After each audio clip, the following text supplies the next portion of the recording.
முருகனவன் ரொம்ப ரொம்ப சின்னவனா சுவாமி சின்ன சின்ன முருகைய சிங்கார முருகைய கொஞ்சி கொஞ்சி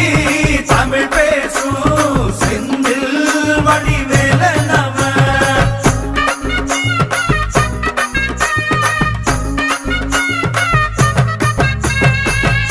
தமிழ் செல்வன் என்பார் சத்குணசீலன் என்பார் மயூர வாகனன் என்பார்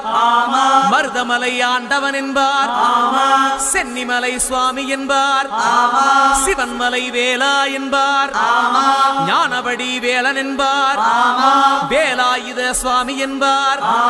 தேவாதி தேவன் என்பார் ஸ்கந்த குரு என்பார் அவ்வையிடம் ஆசி பெற்றவனாம் அப்பனுக்கே பாடம் சொன்னவனா கார்த்திகை பெண்ணிடம் வளர்ந்தவனா